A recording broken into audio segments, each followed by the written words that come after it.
কুত্তার বাচ্চা, তোর সাহস কি করে হয় তুই আমার গায়ে ময়লা পানি মারছিস? আপু, আমি আপনাকে দেখতে পাইনি। আপনি হঠাৎ নিচে চলে আসছেন। তুই আমার গায়ে ইচ্ছা করে ফেলছিস, এর জন্য তোকে শাস্তি পেতে হবে। আমি তো বলছি আপনার গায়ে ইচ্ছে করে পানি মারি নাই। ঠিক আছে, আপনি যে শাস্তি দিবেন আমি মাথা পেতে নিব। তারপরেও আমার মরা বাবা মাকে গালি দিয়েন না। তুই এক্ষুনি আমার জামা পরিষ্কার করে দিবি, এবং আগে 50 বার কান ধরে উঠবি আর বসবি। ঠিক আছে আপু, আপনি যা বলবেন আমি তাই করছি। কি আর করার, আপুর কথা মতো কান ধরে উঠতে বসতে লাগলাম। আপু রুমে গিয়ে জামা চেঞ্জ করে ময়লা জামা আমার সামনে দিয়ে রুমে চলে গেল। কান ধরা শেষ করে আপুর জামাগুলো নিয়ে ওয়াশরুমে চলে গেলাম। জামা পরিষ্কার করে ছাদের উপরে দিয়ে নিজের রুমে আসলাম। ওয়াশরুমে ঢুকে ফ্রেশ হয়ে কলেজে যাওয়ার জন্য রেডি হতে লাগলাম। রেডি হতে হতে আপনাদের পরিচয়টা দিয়ে দেই। আমি রাসেল। দুনিয়ায় আপন বলতে কেউ নেই। মা আমাকে জন্ম দেওয়ার 5 মাস পর অসুস্থ হয়ে মারা যায়। এরপর বাবা আমাকে লালন পালন করে। কোনো রকম এসএসসি পাশ করার পর আব্বু রোড দুর্ঘটনায় মারা যায়। আব্বু রিক্সা চালিয়ে আমার পড়ালেখার খরচ চালিয়েছে। বাবা মারা যাওয়ার 1 মাস পর ঢাকায় চলে আসি। রাস্তা দিয়ে হাঁটতে আসি, কোথায় যাব কি করব কিছুই মাথায় আসছে না। এই ঢাকা শহরে আমার কেউ নেই, তাই যাওয়ার মতো স্থান নেই। এসব ভেবে হাঁটতেছি, হঠাৎ একটা গাড়ি এসে আমাকে ধাক্কা মারে। আমি রাস্তার এক পাশে গিয়ে পড়ি। এরপর আর কিছু মনে নেই। যখন চোখ খুলি তখন দেখি আমি একটা হাসপাতালের কেবিনে শুয়ে আছি। আমার পাশে একজন বাবার বয়সী লোক বসে আছে। আমাকে চোখ খুলতে দেখে উনি বলল, যাক, অবশেষে তোমার জ্ঞান ফিরেছে। আজ একদিন পর তোমার জ্ঞান ফিরেছে। আমার কি হয়েছে? আমি হাসপাতালে কেন? ওই দিন রাতে তুমি রাস্তা দিয়ে হাঁটতে হাঁটতে মাঝখানে চলে আসো। আমার ড্রাইভার কন্ট্রোল করতে না পেরে তোমাকে ধাক্কা মারে। তারপর আমি আর ড্রাইভার তোমাকে ধরে হাসপাতালে নিয়ে আসি। ও, আপনাকে অনেক ধন্যবাদ আমার জীবন বাঁচানোর জন্য। আচ্ছা, আমাকে বলো তো, তুমি রাস্তার মাঝখানে চলে আসলে কেন? আসলে দুনিয়ায় আপন বলতে আমার কেউ নেই। আম্মু জন্ম দেওয়ার 5 মাস পর অসুস্থ হয়ে মারা যায়। এরপর বাবা ছিল। 1 মাস আগে বাবা সড়ক দুর্ঘটনায় মারা যায়। এরপর ঢাকায় চলে আসি কাজের খোঁজে। এই ঢাকা শহরে আমার কেউ নেই, তাই কোথায় যাব কি করব এসব কিছু ভাবতে ভাবতে হাঁটতেছিলাম। তারপর কি হলো আপনি তো জানেন। কে বলেছে তোমার আপন কেউ নেই? আজ থেকে আমি তোমার সব। তুমি এখন থেকে আমার বাসায় থাকবে। আপনার পরিবারের মানুষ কি বলবে? আর আপনাকে তো আমি চিনি না। আমার পরিবারে আমি, স্ত্রী এবং একটা মেয়ে আছে। আর আমি হচ্ছি বাংলাদেশ টপ বিজনেসম্যানদের একজন, নাদিয়া গ্রুপ অফ কোম্পানির মালিক রহমান শিকদার। নাদিয়া হচ্ছে আমার মেয়ের নাম। আমি আপনার বাসায় যেতে পারি, কিন্তু আমাকে কোনো কাজ দিতে হবে। তুমি আমাকে আপনি করে বলছো কেন? এখন থেকে আঙ্কেল বলে ডাকবে। আর তোমাকে এখন কোনো কাজ করতে হবে না। কতটুকু পর্যন্ত লেখাপড়া করেছো? জি, আমি এবার এসএসসি পাশ করেছি। ঠিক আছে, তাহলে তুমি আগে পড়ালেখা শেষ করো, তারপর আমার অফিসে চাকরি করবে। আপনি অনেক ভালো মনের মানুষ আঙ্কেল। দুনিয়ায় আপনার মতো মানুষ থাকলে মেধাবী ছেলেগুলো রাস্তায় থাকতে হতো না। আচ্ছা ঠিক আছে, তুমি এখন রেস্ট নাও। আমি ড্রাইভারকে ফোন দিয়ে বলে দিচ্ছি, সে খাবার নিয়ে আসবে। খাবার খেয়ে ওষুধগুলো খেয়ে নিবে। আমি ডাক্তারের কাছে যাচ্ছি। এ কথা বলে আঙ্কেল কেবিন থেকে বেরিয়ে গেল। আজ 2 দিন পর আমাকে আঙ্কেলের বাসায় নিয়ে আসছে। আমাকে আন্টির সাথে পরিচয় করিয়ে দিল। আন্টির কথা শুনে বুঝতে পারলাম উনি আঙ্কেলের মতো অনেক ভালো মানুষ। বিকালে ওনার মেয়ে কলেজ থেকে আসার পর আমাকে তার সাথে পরিচয় করিয়ে দিচ্ছে। নাদিয়া আপুর কথা শুনে বুঝতে পারলাম উনিও অনেক ভালো মানুষ। আমাকে কত সহজে আপন করে নিছে। সুন্দরভাবে চলছিল আমার জীবন। আমাকে নাদিয়া আপুর কলেজে ভর্তি করিয়ে দিছে। নাদিয়া আপু প্রতিদিন ওনার সাথে করে কলেজে নিয়ে যায়, আবার নিয়ে আসে। নাদিয়া আপু এবার ইন্টার ফাইনাল ইয়ারে পড়ে, আর আমি প্রথম ইয়ারে। বয়সে আমার চেয়ে 2 বছরের বড় হবে। এভাবে দেখতে দেখতে একটা বছর কেটে গেল, কিন্তু হঠাৎ নাদিয়া আপুর ব্যবহার অন্যরকম হয়ে গেছে। আজ 1 মাস থেকে, আগে তো ভালো ছিল, কিন্তু হঠাৎ এত পরিবর্তন কেন? গতকাল রাতে অনেক বৃষ্টি হয়েছে, তাই ছাদে পাতা পড়ে পানি জমে গেছে। 1 বালতির মতো পানি হবে। আমি পানিগুলো কুড়ে নিচে ফেলে দিলাম। হঠাৎ নিচের দিকে তাকিয়ে দেখি নাদিয়া আপু চোখ মুখ লাল করে দাঁড়িয়ে আছে। এরপর দ্রুত নিচে নেমে আসলাম। তারপর কি হলো আপনারা তো জানেন। আপনাদের সাথে কথা বলতে বলতে রেডি হয়ে নিচে চলে আসলাম। নিচে এসে দেখি আপু নাই। তাই আমি খালাকে জিজ্ঞেস করলাম, খালা, নাদিয়া আপু কোথায়? উনি কি নাস্তা করবে না? নাদিয়া ম্যাম তো নাস্তা করে গাড়ি নিয়ে কলেজে চলে গেছে। ও আচ্ছা, ঠিক আছে। তাহলে তুমি আমাকে নাস্তা দাও। আজকে আমার পাঠক পাঠিকা ভাই বোনদের সাথে কথা বলতে বলতে দেরি হয়ে গেছে।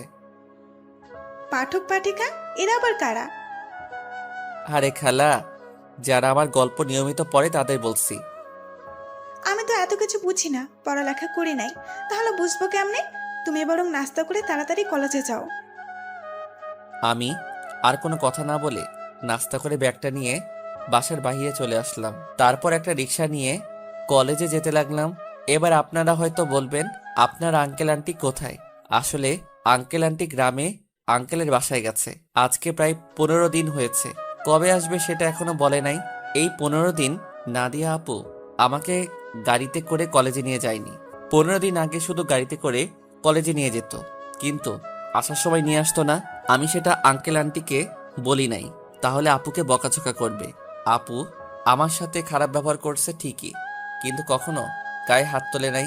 আজকে আমার দোষের কারণে থাপ্পড় মেরেছে। আমার দরকার ছিল নিচে তাকিয়ে পানিগুলো ফেলার, তাহলে আর আপুর গায়ে পড়তো না। কথা বলতে বলতে কলেজে চলে আসলাম। পকেটে হাত দিয়ে দেখি মানি ব্যাগ আনতে ভুলে গেছি। সব পকেটে হাত দিয়ে দেখি 30 টাকার মতো আছে। রিক্সা ভাড়া মিটিয়ে কলেজের গেট দিয়ে ভিতরে ঢুকলাম। তারপর ক্লাসের সামনে চলে গেলাম। দেখি স্যার পড়া শুরু করে দিছে। স্যার, ভিতরে আসতে পারি? আরে রাসেল, তুমি আজকে এত দেরি কেন কলেজ আসতে?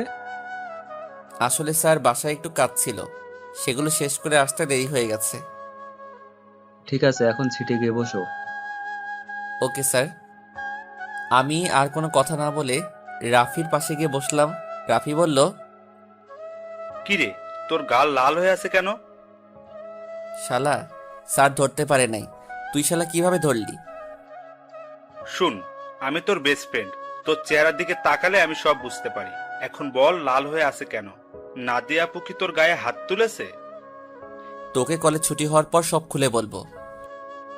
রাফি আর কোনো কথা বলল না। আসলে আমরা দুজন বেস্ট ফ্রেন্ড। আমি আমার সবকিছু ওর সাথে শেয়ার করি, আর রাফি তার সবকিছু আমার সাথে শেয়ার করে। রাফির বাবা আঙ্কেলের মতো একজন বিজনেসম্যান। সবগুলো ক্লাস শেষ করে দুই বন্ধু বাইরে আসলাম। এবার বল, নাদিয়া আপু তোকে কেন মেরেছে? আসলে আমি আজকে সকালে, তারপর সবকিছু খুলে বললাম। এজন্য বুঝি তোর গায়ে হাত তুলবে? হাত তো তুলেছে, আবার কান ধরে উঠবস করিয়েছে, জামা কাপড় পরিষ্কার করিয়েছে। আচ্ছা, এসব কথা বাদ দে। আমারই ভুল ছিল নিচে তাকিয়ে পানিগুলো ফেলার। ঠিক আছে, চল আজকে তোকে বাসায় নামিয়ে দিয়ে আসি। ঠিক আছে চল। না করলাম না, কারণ আমার কাছে টাকা নেই। রাফির কাছ থেকে অনেক টাকা নিয়েছি, আবার টাকা দিতে গেলে নেয় না। নিজের কাছে খারাপ লাগে টাকার কথা বলতে। কথা বলতে বলতে বাসায় চলে আসলাম। রাফি গাড়ি নিয়ে চলে গেল। আসার সময় আপুকে কলেজে দেখলাম না, মনে হয় কোথাও গেছে। বাসার ভিতরে ঢুকে কলিং বেল চাপ দিলাম। খালা এসে দরজা খুলে দিল। আমি খালাকে বললাম, খালা, নাদিয়া আপু কি বাসায় আছে? হুম, তুমি যাওয়ার 30 মিনিট পর বাসায় চলে এসেছে, এখনো রুমে আছে।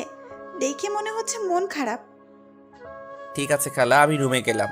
আমি ফ্রেশ হয়ে আসছি, তুমি টেবিলে খাবার দাও। ঠিক আছে, যাও। আমি রুমে এসে ব্যাগটা টেবিলের উপর রেখে ওয়াশরুমে চলে গেলাম। ফ্রেশ হয়ে একটা জামা গায়ে দিয়ে নিচে চলে আসলাম। দেখি নাদিয়া আপু আসে নাই, তাই আমি আপুর রুমের সামনে দাঁড়িয়ে বললাম, আপু দরজাটা খোলো। কেন, কি হয়েছে? খাবার খেতে আসো। সেই সকালে রুমে ঢুকে বসে আছো, কি হয়েছে তোমার? আমার কিছু হয়নি, তুই এখন যা, আমাকে একা থাকতে দে। আপু প্লিজ দরজাটা খোলো, তোমার সাথে আমার কিছু কথা আছে। নাদিয়া আপু আর কোনো কথা না বলে দরজা খুলে দিয়ে বিছানায় গিয়ে বসলো। আমাকে বলল, বল, কি কথা বলবি? আপু তুমি সকালের ওটা নিয়ে আমার উপর রেগে আছো। তোমার যদি শাস্তি দেওয়া কম হয় তাহলে তুমি আমাকে আরো শাস্তি দাও, আমি মাথা পেতে নিব। তারপরেও তুমি না খেয়ে থেকো না। নাদিয়া আপু আর কোনো কথা না বলে বিছানা থেকে উঠে এসে আমাকে জড়িয়ে ধরল। তখন আপু বলল, তুই আমাকে ক্ষমা করে দে রাসেল। আমি তোর উপর রাগ করে নেই। আমি একটা ছেলেকে ভালোবাসি, কিন্তু ছেলেটা অন্য একটা মেয়েকে ভালোবাসে, তাই ওর উপরে রাগ করে তোর সাথে খারাপ ব্যবহার করছি। তুই আমাকে মাফ করে দে। আজকে তোর গায়ে হাত তুলে নিজের কাছে অনেক খারাপ লাগছে, তাই ক্লাস না করে বাসায় চলে আসি। আপু, আমি কিছু মনে করি নাই। আমি জানি তোমার হয়তো কিছু হয়েছে, তাই তুমি আমার সাথে এরকম করছো। তুমি একটা বার ওই ছেলেটাকে দেখিয়ে দিও, আমি ওকে আবার তোমার কাছে নিয়ে আসবো। না রে, আর ও আমাকে ভালোবাসে না। ও আমার সাথে প্রেমের অভিনয় করছে, আমি সেটা বুঝতে পারি নাই। মন খারাপ করো না, দেখবে আস্তে আস্তে সব ঠিক হয়ে যাবে। তুমি ফ্রেশ হয়ে আসো, দুজনে একসাথে খাবার খাবো। ঠিক আছে, তুই বস, আমি ফ্রেশ হয়ে আসছি। নাদিয়া আপু ফ্রেশ হতে চলে গেল। আমি বিছানায় বসে আপুর মোবাইল টিপতে লাগলাম। গ্যালারিতে ঢুকে দেখি একটা ছেলের অনেকগুলো ছবি। তার মানে এই ছেলের সাথে প্রেম করত। ছেলেটা দেখতে অনেক সুন্দর। আমি ওই ছেলের কাছে কিছুই না। অবাক করার বিষয় হলো, ওই ছেলের সাথে আপুর একটা ছবিও দেখলাম না। আমি মোবাইলটা বিছানায় রেখে দিলাম। কিছুক্ষণ পর আপু ওয়াশরুম থেকে বেরিয়ে আসলো। আমি তার দিকে তাকিয়ে মাথা নিচু করে ফেললাম। আপু মনে হয় বিষয়টা বুঝতে পেরেছে, তাই আপু বলল, আসলে আমার মনে ছিল না তুই যে আমার রুমে। আমি ওয়াশরুমে ঢুকে জামা কাপড় গায়ে দিচ্ছি। ওয়াশরুমে যেতে হবে না, আমি নিচে যাচ্ছি, তুমি জামা কাপড় গায়ে দিয়ে আসো। এ কথা বলে আমি আপুর রুম থেকে বেরিয়ে নিচে চলে আসলাম। কিছুক্ষণ পর আপু জামা গায়ে দিয়ে নিচে চলে আসলো। একটা কথা আপনাদেরকে বলে দেই, আমি নাদিয়াকে নিজের বড় আপুর মতো জানি। দুজনে একসাথে খাবার খেতে লাগলাম। খাবার খেয়ে যে যার রুমে চলে আসলাম। বিছানায় শুয়ে মোবাইল হাতে নিয়ে রাফিকে ফোন দিয়ে সবকিছু খুলে বললাম। তারপর আরও কিছুক্ষণ কথা বলে ঘুমিয়ে গেলাম। সকালে হঠাৎ কে যেন আমার গায়ে পানি মেরে ভিজিয়ে দিল। আমি এক লাফে উঠে গেলাম। সামনে তাকিয়ে দেখি নাদিয়া আপু হাতে বালতি নিয়ে দাঁড়িয়ে দাঁড়িয়ে হাসতে আসছে। তার মানে এটা আপুর কাজ। তখন আমি আপুকে বললাম, আপু তুমি এটা কি করলে? আমার গায়ে পানি দিলে কেন? তোকে সেই সকাল থেকে ডাকছি, তোর ওঠার খবর নেই, তাই বাধ্য হয়ে তোর গায়ে পানি মারছি। তাই বলে তুমি পানি মারবে? দেখো পুরো শরীর ভিজে গেছে। ভালো হয়েছে, এখন কথা না বলে গোসল করে রেডি হয়ে নিচে আয়। ঠিক আছে, কিন্তু আজকে হঠাৎ আমাকে ডাকতে আসলে কেন? হঠাৎ কোথায়, 1 মাস তোকে ডাকি নাই। এর আগে তো প্রতিদিন সকালে তোকে ডেকে তুলছি। আর কি কারণে তোকে 1 মাস ডাকি নাই সেটা তুই ভালো করে জানিস। ঠিক আছে তুমি যাও, আমি ফ্রেশ হয়ে আসছি। তাড়াতাড়ি আয়। বলে নাদিয়া আপু রুম থেকে বেরিয়ে গেল। আমি দাঁড়িয়ে না থেকে ওয়াশরুমে ঢুকে গোসল করে রেডি হয়ে কলেজের ব্যাগটা কাঁধে নিয়ে নিচে চলে আসলাম। কিছুক্ষণ পর আপু আসলো। দুজনে একসাথে নাস্তা করে গাড়ি নিয়ে কথা বলতে বলতে কলেজে চলে আসলাম।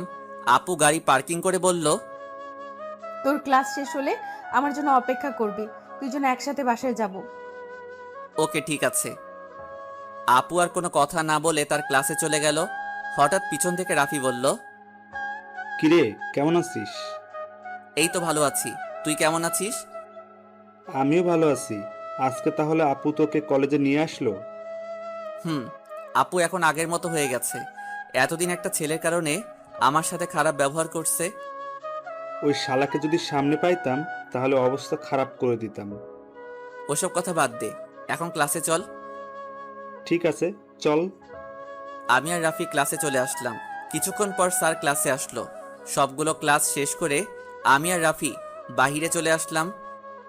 রাফি তাহলে তুই বাসায় যা, আমি আপুর জন্য অপেক্ষা করছি। দুজনে একসাথে বাসায় যাব। ওকে, ঠিক আছে। রাফি আমার থেকে বিদায় নিয়ে চলে গেল। আমি আপুর জন্য অপেক্ষা করতে লাগলাম। কিছুক্ষণ পর দেখি আপু তার বান্ধবীদের সাথে ক্লাস থেকে বেরিয়ে আসতেছে। আমাকে দেখে তার বান্ধবীদের বিদায় আমার সামনে আসলো। কিরে, কোন সময় তোর ক্লাস শেষ হয়েছে? এই তো 30 মিনিট আগে। ও, আমার একটা এক্সট্রা ক্লাস ছিল, তাই আসতে একটু দেরি হয়ে গেছে। কোনো সমস্যা নেই, তুমি গাড়ি নিয়ে আসো। তুই দাঁড়া, আমি গাড়ি নিয়ে আসছি। আপু গাড়ি নিয়ে আমার সামনে আসলো। তারপর আপুর সাথে সামনের সিটে বসলাম। দুজনে কথা বলতে বলতে বাসায় চলে আসলাম। আপু তার রুমে চলে গেল, আমি আমার রুমে চলে আসলাম। ফ্রেশ হয়ে নিচে এসে আপু আর আমি একসাথে খাবার খেয়ে রুমে চলে আসলাম। দেখতে দেখতে 1 মাস চলে গেল। এখন আপুর সাথে আগের থেকে অনেক ফ্রি হয়ে গেছি। এখন আপু আমার সব সময় খেয়াল রাখে, কলেজে কোনো মেয়ের সাথে কথা বলতে দেয় না, আমাকে শাসনের উপর রাখে। আপুর এসব আমার অনেক ভালো লাগে। আমি আপুকে কিছু বলি না। এখন ওই ছেলের কথা আপু একদম মাথা থেকে ঝেড়ে ফেলে দিচ্ছে। আমার সাথে সবসময় দুষ্টুমি করে, বড় বোন হিসেবে ছোট ভাইয়ের সাথে করতে পারে। আমি আপুকে সবসময় নিজের বড় বোনের চোখে দেখি। আঙ্কেল আন্টি তারা বাসায় চলে এসেছে। আঙ্কেল এখন আগের মতো অফিস দেখাশোনা করে। আমাদের কলেজ আজকে 1 মাসের জন্য ছুটি দিয়েছে, কারণ কলেজে নতুন করে রং লাগাবে, তাই 1 মাস কলেজ বন্ধ থাকবে। রাতে সবাই একসাথে খাবার খাচ্ছি, তখন আঙ্কেল বলল, শুনেছি তোদের কলেজ নাকি 1 মাসের জন্য বন্ধ থাকবে। আব্বু কলেজে কিছু কাজ করবে তাই বন্ধ দিয়েছে। তাহলে তুই আর রাসেল তোর নানা বাড়ি থেকে কিছুদিন ঘুরে আয়। সবসময় তো দুইজনই বাসায় থাকিস, কোথাও যাস না। আমি না হয় যাব, কিন্তু রাসেল কি আমার সাথে যাবে? রাসেল যাবে না কেন? আসলে আন্টি, আমার বাসা থেকে বাইরে কোথাও ঘুরতে যেতে ভালো লাগে না। এটা তো আর অন্য কোথাও না, আমার শ্বশুর বাড়ি যেতে বলছি। রাসেল আমার সাথে না গেলে আমিও কোথাও যাব না। ঠিক আছে আপু, আমি তোমার সাথে যাব। এবার খুশি? অনেক খুশি। তাহলে কালকে সকালে তোরা দুজনে রওনা দে। এখন রুমে গিয়ে জামা কাপড় গুছিয়ে রাখ। আর তোরা কি গাড়ি নিয়ে যাবি? না আব্বু, আমরা বাসে করে যাব। ঠিক আছে, তোরা যেটা ভালো বুঝিস। কেউ আর কোনো কথা না বলে খাবার খেতে লাগলো। আমি খাবার খেয়ে রুমে চলে আসলাম। রুমে এসে জামা কাপড় গুছিয়ে রাখলাম, তারপর বিছানায় শুয়ে মোবাইল টিপতে টিপতে ঘুমিয়ে পড়লাম। পরের দিন সকালে আপু এসে আমাকে ডেকে তুলল, আমাকে রেডি হতে বলে তার রুমে চলে গেল। আমি ওয়াশরুমে ঢুকে ফ্রেশ হয়ে রেডি হয়ে জামা কাপড় আর ব্যাগটা নিয়ে নিচে চলে আসলাম। নাস্তার টেবিলে দেখি আঙ্কেল আন্টি বসে আছে। আমি একটা চেয়ার টেনে বসলাম। হঠাৎ সিঁড়ির উপরে চোখ পড়তেই আমি চমকে উঠলাম। আজকে আপুকে অনেক সুন্দর লাগছে। নীল রঙের একটা জামা গায়ে দিছে। আপুকে নীল রঙের জামায় অনেক সুন্দর লাগছে। আপু আমার সামনে এসে বলল, কি রে, তুই এভাবে হ্যাবলার মতো আমার দিকে তাকিয়ে আছিস কেন? এই আপু, আমাকে হ্যাবলা বলবে না। আমি কিন্তু তোমার থেকে অনেক সুন্দর আছি, আর আজকে তোমাকে নীল রঙের জামায় অনেক সুন্দর লাগছে। বাবা, যে এনার চেহারা, আবার বলে আমার থেকে ওর চেহারা সুন্দর। যা, একটু তোমার রূপের প্রশংসা করলাম, এখন থেকে আর করব না। তোমাকে পুরো পেতনির মতো লাগছে। কি বললি? আমাকে পেতনির মতো লাগছে? প্রথমে প্রশংসা করলাম, কোনো দাম পেলাম না, তাই তোমাকে পেতনি বললাম। আজকে তোকে আমি মেরেই ফেলবো। তোরা কি শয়তানি করবি নাকি নাস্তা করে বেরিয়ে পড়বি? আব্বু তুমি দেখো না, রাসেল আমাকে পেতনি বলছে। ও তো ছোট, তাই তোর সাথে দুষ্টামি করছে। এখন কথা না বলে নাস্তা করে বেরিয়ে পড়। নাদিয়া আপু আমার দিকে তাকিয়ে একটা ভেঞ্চি মেরে একটা চেয়ার টেনে বসে পড়ল। সবাই নাস্তা করতে লাগলাম। নাস্তা খাওয়া শেষ করে আঙ্কেল আন্টির কাছে বলে বাসা থেকে বেরিয়ে আসলাম। তারপর গাড়িতে করে বাস কাউন্টারে চলে আসলাম। ড্রাইভার আমাদের বাস কাউন্টারে নামিয়ে দিয়ে চলে গেল। আসার সময় আঙ্কেল আমার পকেটে কিছু টাকা ঢুকিয়ে দিল। তাই বাস কাউন্টারে গিয়ে টিকিটের জন্য টাকা বের করতে গিয়ে দেখি 15 থেকে 20 হাজারের মতো হবে। আমি 2টা টিকিট নিলাম। তারপর টিকিট নিয়ে দুজনে বাসে উঠলাম। দুজনের একসাথে সিট। বাস 20 মিনিট পর ছেড়ে দিল। এই দেখছেন আমি কেমন মানুষ। নাদিয়া আপুর নানার বাড়ির কথা বলতে ভুলে গেছি। আপুর নানার বাড়ি যশোরে। আমি কখনো যাইনি, কিন্তু আপুকে একবার যেতে দেখেছি, তাই আপু সব চিনে। শোন, নানার বাড়িতে গিয়ে কোনো মেয়ের সাথে কথা বলতে পারবি না, আর রিয়ার থেকে দূরে দূরে থাকবি। আমি কি আর কখনো তোমার নানার বাড়ি গেছি? আমি তো কাউকে চিনি না। আর এই রিয়াটাকে? রিয়া হচ্ছে আমার মামাতো বোন, ও তোর সেম ক্লাসে পড়ে। ঠিক আছে, কিন্তু ও যদি আমার সাথে কথা বলতে আসে তখন কি করব? তুই বলবি না। আমি যদি না কথা বলি তাহলে বলবে আমি বোবা, আর না হয় বলবে আমি বেশি ভাব দেখাই। কথা বলবি, কিন্তু বেশি কথা বলতে পারবি না। ঠিক আছে। আমি মনে মনে বললাম, আগে তো রিয়া মেয়েটাকে একবার দেখি, পছন্দ হলে তার সাথে প্রেম করব। এই নাদিয়া আপুর জন্য আজ পর্যন্ত কোনো মেয়ের সাথে প্রেম করতে পারলাম না। তো যাই হোক, দুজনে কানে হেডফোন লাগিয়ে গান শুনতে লাগলাম। বাস এসে একটা রেস্টুরেন্টে থামলো। তখন আমি নাদিয়া আপুর দিকে তাকিয়ে দেখি ঘুমিয়ে আছে। আমি আপুকে ডাক দিলাম। আপু চোখ খুলে বলল, কিরে, ডাকছিস কেন? আপু বাস একটা রেস্টুরেন্টে থামছে, চলো দুজনে খাবার খেয়ে নেই। ঠিক আছে, চল। নাদিয়া আপু আর আমি বাস থেকে নেমে রেস্টুরেন্টের ভিতরে ঢুকে গেলাম। আপু ওয়াশরুমে ঢুকে ফ্রেশ হয়ে আসলো। আমি অন্য একটা ওয়াশরুমে ঢুকে ফ্রেশ হয়ে আসলাম। দুজনে গিয়ে একটা টেবিলে গিয়ে বসলাম। আপু ওনার মতো করে অর্ডার করলো, আমি আমার মতো অর্ডার করলাম। কিছুক্ষণ পর ওয়েটার খাবার নিয়ে আসলো। দুজনে খাবার খেতে লাগলাম। খাবার খেয়ে দুজনে আবার বাসের ভিতরে চলে আসলাম। আবার আগের মতো বসে পড়লাম। বাস কিছুক্ষণ পর ছেড়ে দিল। বাস চলছে আপন গতিতে। আমরা দুজন আবার হেডফোন লাগিয়ে গান শুনতে লাগলাম। দেখতে দেখতে আমরা এখন যশোর চলে এসেছি। দুজনে বাস থেকে নেমে দেখি একটা গাড়ি আমাদের সামনে দাঁড়িয়ে আছে, আর গাড়ির সাথে একজন লোক দাঁড়িয়ে আছে। নাদিয়া মামা বলে তাকে জড়িয়ে ধরলো। আসলে আমি কখনো আপুর মামাকে দেখি নাই। ওর মামা ঢাকায় মনে হয় সহজে যায়নি, তাই চিনতে পারলাম না। আমি আর আপু পিছনের সিটে বসলাম। তখন আপুর মামা বলল, তাহলে এ হচ্ছে রাসেল? হুম মামা, ও হচ্ছে রাসেল। তুমি তো বাহিরে ছিলে, তাই দেখো নাই। ও তার মানে নাদিয়ার মামা বাহিরে ছিল। তখন নাদিয়ার মামা বলল, কেমন আছো রাসেল? পড়ালেখা কেমন চলছে? জি মামা, আমি অনেক ভালো আছি, আর পড়াশোনা ভালোই চলছে। ও, তা কয়টা মেয়ের সাথে প্রেম করো? মামা আপনি এটা কি বলছেন? আরে সমস্যা নেই, আমাকে তোমার বন্ধু ভাবে বলতে পারো। প্রেম মনে হয় আমি কখনো করতে পারবো না। একটা পেত্নীর কারণে সবসময় আমাকে মেয়েদের থেকে দূরে সরিয়ে রাখে। ও মা, তাই? তা সে মানুষটাকে? আমি আপুর দিকে তাকিয়ে দেখি আমার দিকে চোখ লাল করে তাকিয়ে আছে। ভয়ে আমার গলা শুকিয়ে গেল, তাই কথা ঘুরিয়ে বললাম, আসলে আমার কলেজের এক ছেলে বন্ধু। সে বলেছে আমাদের দুজনের মধ্যে কেউ কখনো প্রেম করব না, কোনো মেয়ের সাথে বন্ধুত্ব করব। এ কারণে আজ পর্যন্ত একটা প্রেম করতে পারলাম না। আমার কথা শুনে মামা হাসতে হাসতে শেষ। আপুর দিকে তাকিয়ে দেখি এবার মুচকি মুচকি হাসছে। যাক বাবা, এবার তাহলে বেঁচে গেছি। তা না হলে খাচ্চুন্নি আজকে আমার অবস্থা খারাপ করে ছাড়তো। কথা বলতে বলতে মামা একটা বাসার ভিতরে গাড়ি ঢুকিয়ে দিল। আমি আর আপু গাড়ি থেকে নামলাম। আপু দৌড়ে ভিতরে চলে গেল। আমি এক জায়গায় দাঁড়িয়ে আছি। মামা গাড়ি পার্কিং করে আমার সামনে এসে বলল, কি ব্যাপার রাসেল, তুমি এখানে দাঁড়িয়ে আছো কেন? ভেতরে যাও। আমি কেমন করে যাব? আমি তো কাউকে চিনি না। আপু তো আমাকে না নিয়ে দৌড় দিয়ে ভিতরে চলে গেল। ও, এ ব্যাপার। ঠিক আছে, তুমি আমার সাথে আসো। এটা হচ্ছে আমাদের বাড়ি। আপনাদের বাড়িটা অনেক সুন্দর।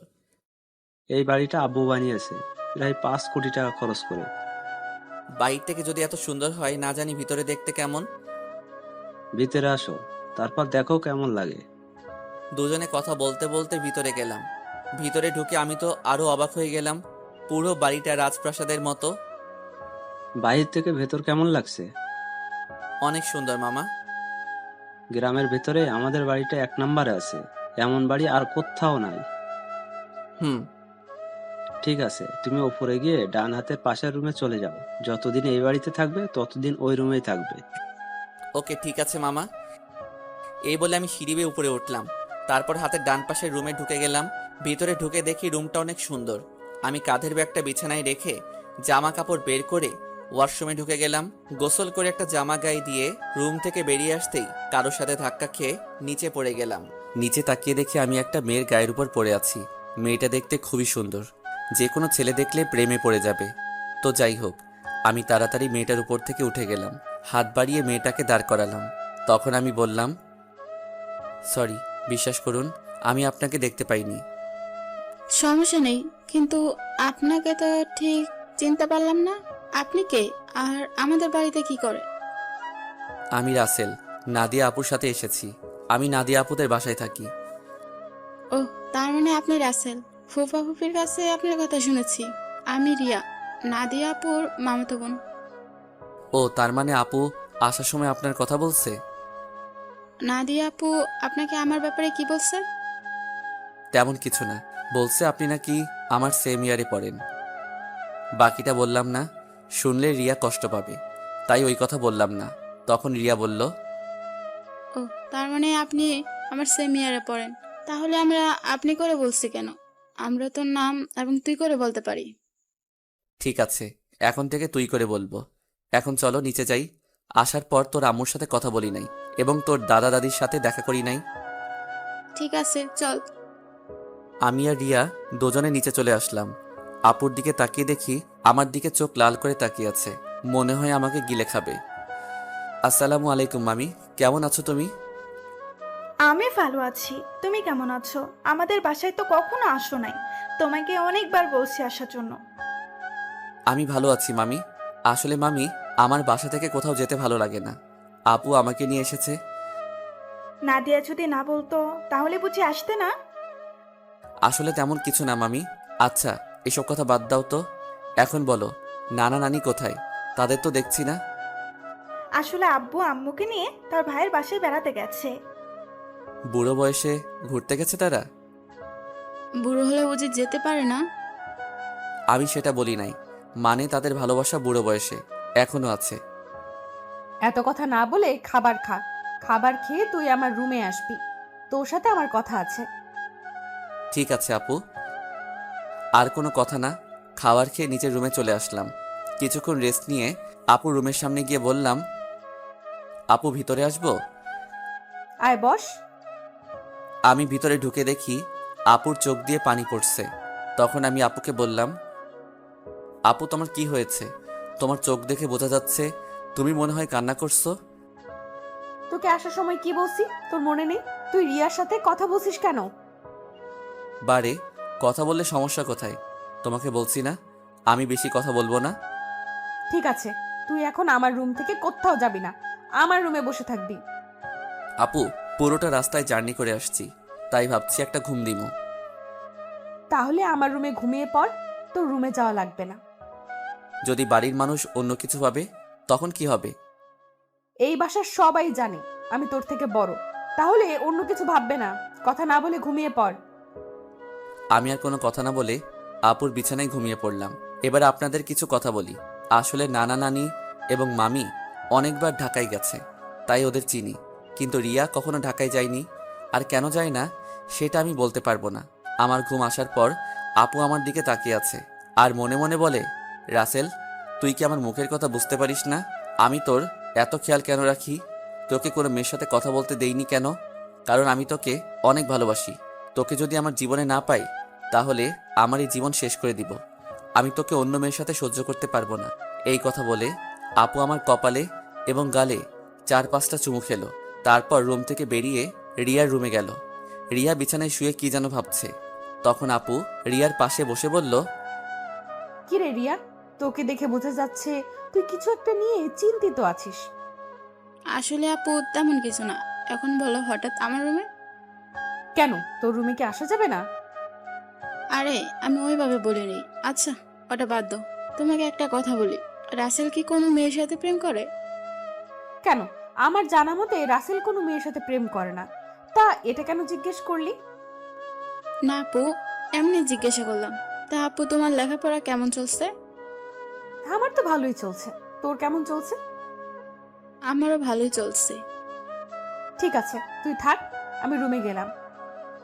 এই কথা বলে আপু নিজের রুমে চলে আসলো। আর এদিকে রিয়া ভাবছে, তাহলে আমার লাইন ক্লিয়ার, আমি রাসেলকে আমার করে নিব। আমি ওকে প্রথম দেখাই ভালোবেসে ফেলেছি। আমাকে যে করেই হোক রাসেলের মন জয় করতে হবে। কিন্তু আমি ওর মন জয় করব কেমন করে? তখন রিয়া ভাবতে লাগলো। হঠাৎ তার মাথায় একটা বুদ্ধি আসে, আমাকে তার সাথে প্রতিদিন কলেজে নিয়ে যাবে। তারপর আস্তে আস্তে রাসেলকে রিয়ার প্রতি দুর্বল করবে। বিকালে ঘুম থেকে উঠে দেখি আপু আমার পাশে শুয়ে আছে, যেন একটা পিচ্চি মেয়ে আমার পাশে শুয়ে আছে। আমি আপুর দিকে তাকিয়ে বিছানা থেকে নামতেই আপুর ঘুমটা ভেঙে গেল। কি ব্যাপার আপু, তুমি উঠলে কেন? ঘুম ভেঙে গেছে, তাই উঠে গেলাম। তুই ফ্রেশ হয়ে আয়, দুজনে মিলে গ্রামটা ঘুরে দেখব। ঠিক আছে, আমি রুমে গিয়ে ফ্রেশ হয়ে আসছি। এই বলে আপুর রুম থেকে বেরিয়ে নিজের রুমে চলে আসলাম। ওয়াশরুমে ঢুকে ফ্রেশ হয়ে একটা জামা গায়ে দিয়ে নিচে নেমে আসলাম। নিচে এসে দেখি রিয়া সোফায় বসে টিভি দেখছে। আমাকে দেখে সামনে এসে বলল, কি রে, তুই কি কোথাও যাবি? হুম আপু, আর আমি তোদের গ্রামটা ঘুরে দেখব। আপু ফ্রেশ হয়ে আসছে। ঠিক আছে, তোরা আমার জন্য কিছুক্ষণ অপেক্ষা কর, আমিও তোদের সাথে যাব। এই বলে রিয়া দৌড় দিয়ে তার রুমে চলে গেল। কিছুক্ষণ পর আপু বেরিয়ে আসলো। আপুকে দেখতে অনেক সুন্দর লাগছে। আপু আমার সামনে এসে বলল, রাসেল আমি রেডি, এবার চল। একটু দাঁড়াও, রিয়া বলেছে সেও আমাদের সাথে যাবে, আমাদের অপেক্ষা করতে বলছে। আপু রিয়ার কথা শুনে মুখটা বেজার করে ফেললো। আমি বুঝতে পারছি, কিন্তু আমি তো আর রিয়াকে মানা করতে পারবো না। কিছুক্ষণ পর রিয়াও বেরিয়ে আসলো। রিয়াকেও অনেক সুন্দর লাগছে, হালকা মেকআপ করছে, তাতে অনেক সুন্দর লাগছে রিয়াকে। তারপর আমরা তিনজন বাসা থেকে বেরিয়ে গ্রামের ভিতর দিয়ে হাঁটতে লাগলাম। গ্রামের দৃশ্য দেখতে অনেক সুন্দর, মন চায় সারাদিন সবুজ শ্যামলে গ্রামটা ঘুরে দেখতে। কি সুন্দর বাতাস বয়ে যাচ্ছে, বাতাসে আপু এবং রিয়ার চুল উঠছে। তাদের দিকে তাকিয়ে দেখি ওরা দুজন আমার দিকে তাকিয়ে আছে। আমি তো কিছুই বুঝতে পারলাম না। ঘুরতে ঘুরতে রাত 8টা বেজে গেল। আসলে আমরা রিয়াদের বাজারে আসছি। এখানে ফুচকা আইসক্রিম খেয়েছি। আপু বেশি খাইনি। চেহারাটা কেমন করে যেন রেখেছে। মনে হয় রিয়াকে সাথে করে আনার জন্য মন খারাপ করে ফেলছে। তো যাই হোক, তিনজনে হাঁটতে হাঁটতে বাসায় চলে আসলাম। যে যার রুমে চলে আসলাম। আমি ওয়াশরুমে ঢুকে ফ্রেশ হয়ে নিচে চলে আসলাম। সবার সাথে খাবার খেতে লাগলাম। আপু খাবার খাচ্ছে না। হঠাৎ হাত ধুয়ে রুমে চলে গেল। আমি হালকা কয়েকটা খাবার খেয়ে আপুর রুমে চলে আসলাম। রুমে এসে দেখি আপু বিছানায় শুয়ে আছে। আমি আপুর সামনে গিয়ে বললাম, আপু আমি রিয়াকে আমাদের সাথে যেতে বলি নাই, সে নিজে এসেছে আমাদের সাথে। আপু কোনো কথা বলছে না, আবার অন্যদিকে মুখ ঘুরিয়ে নিল। এবার আমি আপুকে আমার দিকে ঘুরিয়ে বললাম, আপু তুমি কি আমার উপর রেগে আছো? প্লিজ, তুমি এভাবে মন খারাপ করে থাকলে আমার কাছে একটু ভালো লাগে না। হঠাৎ আপু আমার সাথে এমন কিছু করবে সেটা আমি কখনো ভাবতেই পারিনি। আপু আমাকে জড়িয়ে ধরে ঠোঁটের সাথে ঠোঁট লাগিয়ে পাগলের মতো কিস করতে লাগলো। আমি ছাড়ার চেষ্টা করছি, কিন্তু আপু আমাকে শক্ত করে ধরে আছে। প্রায় 5 মিনিট পর ছেড়ে দিয়ে কান্না করতে করতে বলল, তুই কি কিছু বুঝিস না? আমি কেন তোকে অন্য মেয়ের সাথে কথা বলতে দিই না? তোকে সবসময় চোখে চোখে রাখি, তোরা তো কেয়ার করি, কারণ আমি তোকে ভালোবাসি। আমি তোকে অন্য মেয়ের সাথে কথা বলতে দেখলে সহ্য করতে পারি না। আমি তোকে অনেক ভালোবাসি রাসেল। আমি তো আপুর কথা শুনে অবাক হয়ে গেলাম। আপু এটা কি বলছে? তখন আমি আপুকে বললাম, আপু তোমার মাথা কি ঠিক আছে? তুমি এটা কি বলছো?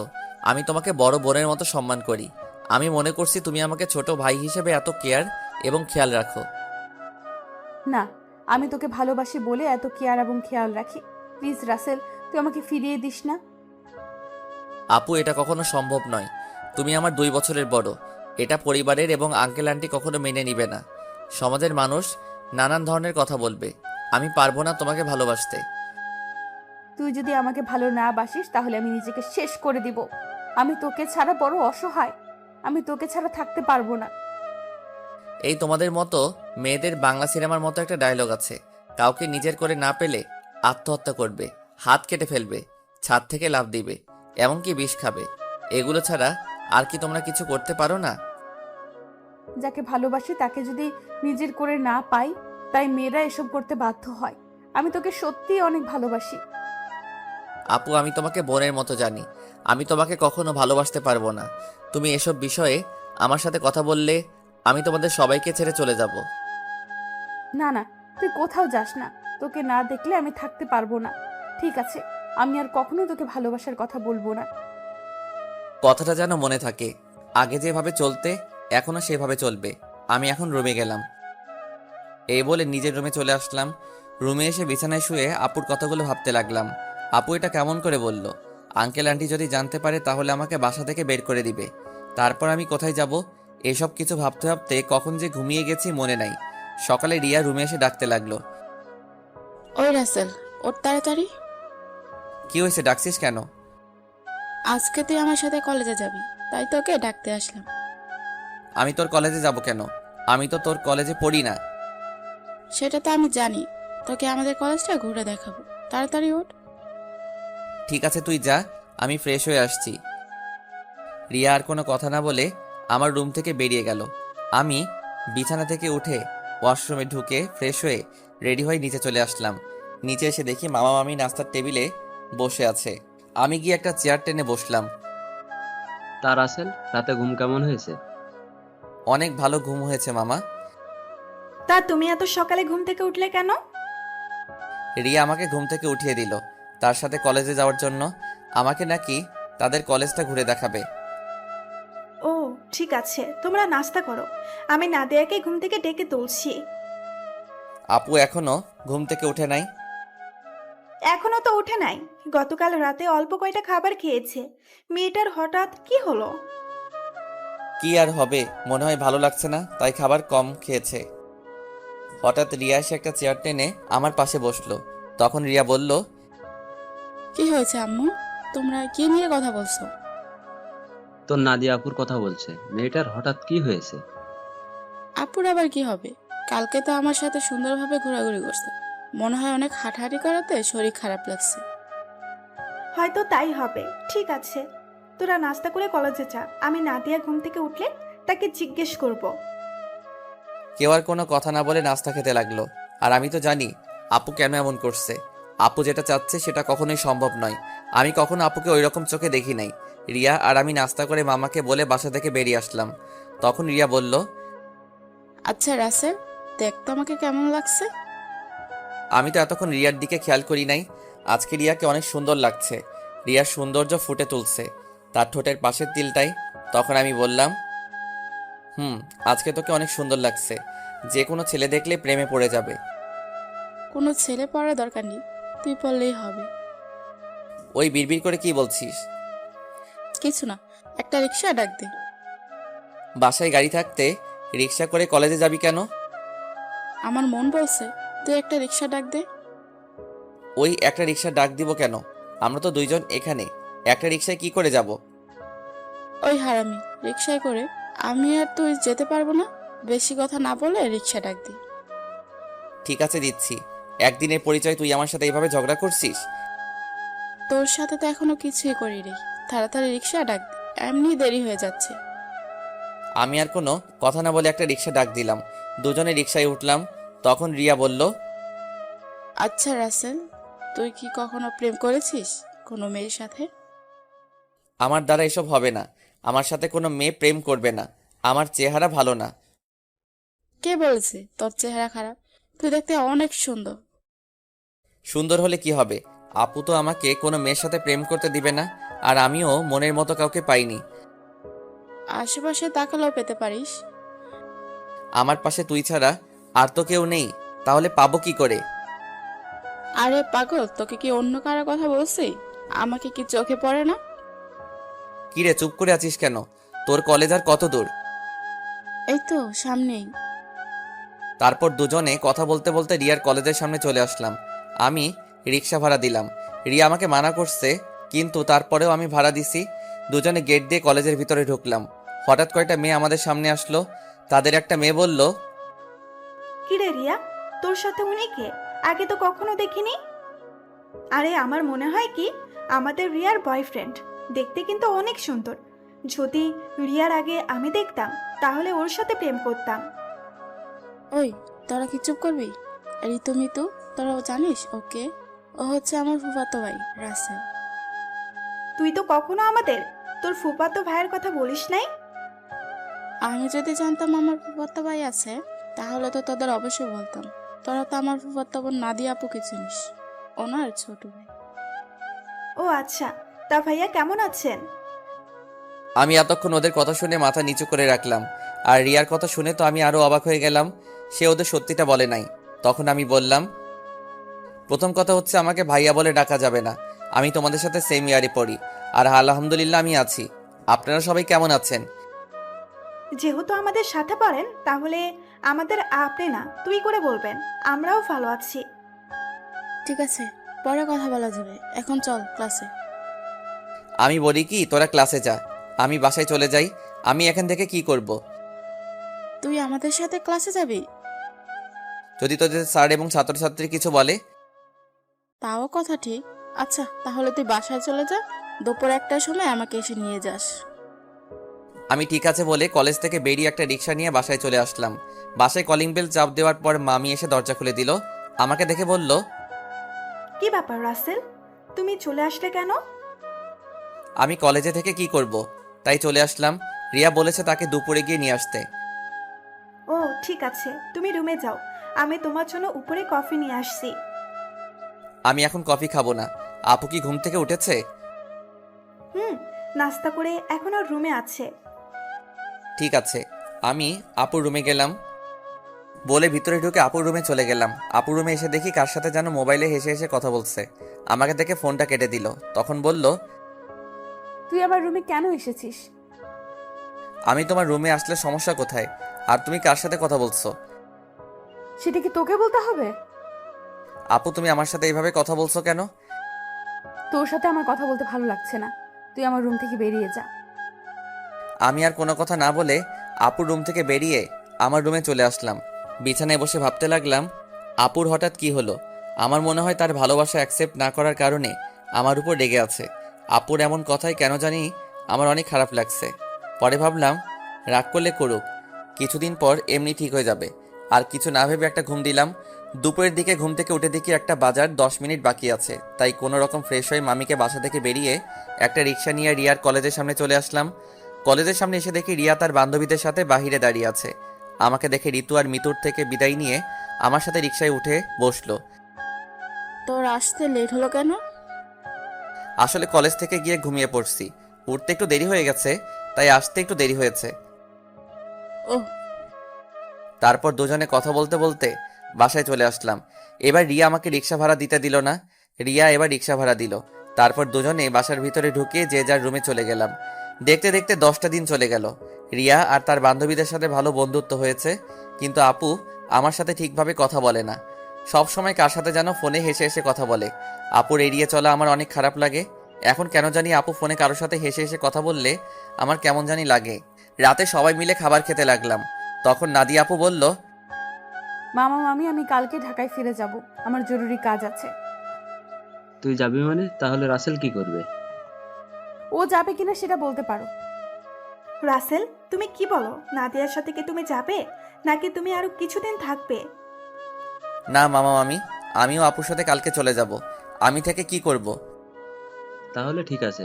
তা গাড়ি নিয়ে যাবে নাকি বাসে করে যাবে? না মামা, আমরা বাসে করে যাব। তুমি ড্রাইভারকে বলে দিও আমাদের বাস কাউন্টারে নামিয়ে দিয়ে আসতে। ঠিক আছে। হঠাৎ রিয়ার আবার কি হলো? ও খাবার না খেয়ে রুমে চলে গেল কেন? সেটা আমি বলবো কেমন করে? তুমি গিয়ে তোমার মেয়েকে জিজ্ঞেস করো। ঠিক আছে, ওর সাথে পরে কথা বলবো। এখন খাবার খাও। সবাই খাবার খেতে লাগলো। আমি খাবার খেয়ে রুমে চলে আসলাম। রুমে এসে দেখি টেবিলের উপর একটা কাগজ, লেখা আছে, রাসেল তুই একটু ছাদে আয়, আমি রিয়া, তোর সাথে কিছু কথা আছে। রিয়া হঠাৎ আমাকে ছাদে যেতে বলল কেন? আমি আর কোনো কিছু না ভেবে রুম থেকে বেরিয়ে ছাদে চলে গেলাম। ছাদে নিয়ে দেখি রিয়া ছাদের একটা কোথায় অন্যদিকে তাকিয়ে আছে। আমি রিয়ার সামনে গেলাম, তারপর রিয়াকে বললাম, বল আমাকে ছাদে আসতে বললি কেন? রিয়া আমার দিকে ঘুরে তাকালো। রিয়ার চোখ দেখি লাল হয়ে আছে, মনে হয় কান্না করছে।